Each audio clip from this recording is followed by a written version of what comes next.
তুমি জালেম, তোমাকে যারা ফলো করে তারাও জালেম, তোমার ভক্তরা জালেম, তারা কেন জালেম হইবে না? তুমি আল্লাহ রাসূলের কথা না বলে লাইক কমেন্টের দাওয়াত দাও, তারা তোমাকে ফলো করে। মনে রাখবা, তুমিও জাহান্নামে যেতেছো, তাদেরও জাহান্নামে ডাকতেছো। এখনো সময় আছে, এই লাইক কমেন্টের পূজা বাদ দিয়া আল্লাহর গোলামি করো। আল্লাহ তোমাকে লাইক কমেন্টের জন্য পাঠায় নাই, লাইক কমেন্টের পূজা করার জন্য পাঠায় নাই, আল্লাহ পাঠাইছে আল্লাহর গোলামি করার জন্য। বড় আফসোস, এই দুনিয়া পাওয়ার জন্য আল্লাহর গোলামি না কইরা মানুষকে লাইক কমেন্টের দিকে দাওয়াত দাও। তুমি কি মানুষ? তুমি যদি মানুষ হইতে আল্লাহর ভয় তোমার ভিতরে একটু থাকতো, তুমি কখনো আল্লাহর কথা বলে লাইক কমেন্টের দাওয়াত দিত না, এক আল্লাহর কালেমার দাওয়াত দিতা। টিকটকবাসী, দিনের খাতিরে আপনাদের অনেক ভালোবাসি, আল্লাহর রাস্তায় আপনাদের পায়ে হাত দিয়ে বলি, কোনো লাইক কমেন্টের জন্য এই অবস্থা আমাকে ফলো করেন না।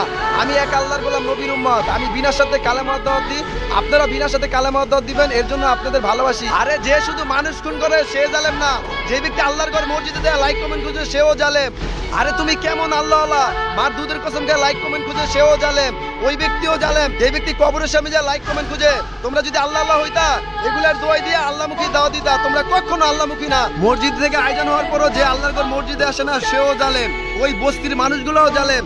শুধু তারা জালেম না, যে ব্যক্তি কাঁচা ফলকে রং দিয়ে বিক্রি করে তারাও জালেম, ওই ঘুষ নেয় শুধু সে জালেম না, যে ব্যক্তি আল্লাহ আল্লাহ রসুলের কথা বলা, জান্নাত জাহান্নামের কথা বলা লাইক কমেন্ট খুঁজে সেও জালেম। তোমরা প্রকৃত আল্লাহ আল্লাহ কখনো হইতে পারবে না।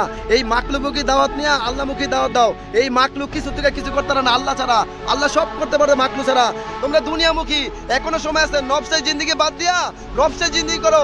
আল্লাহ তোমাকে দুনিয়া ইজ্জতের সাথে পালবে, পরকালে 10 দিনও জান্নাত দিবে, আল্লাহ রসুলের সাথে দিদার করার তৌফিক দান করবে। আর লাইক কমেন্টের দাওয়াত দিয়ে যদি মৃত্যুবরণ হয়, তোমার ঠিকানা জাহান্নাম। না আল্লাহকে দেখতে পারবা, না আল্লাহ রসুলকে দেখতে পারবা, দেখতে পারবা শুধু জাহান্নামের ফেরেশতাদের, জাহান্নামের শাস্তি। রফসে জিন্দেগি করো, এক কালেমার দাওয়াত দাও, লা ইলাহা ইল্লাল্লাহ মুহাম্মাদুর রাসূলুল্লাহ, আল্লাহ সারা জাহানের বাদশা।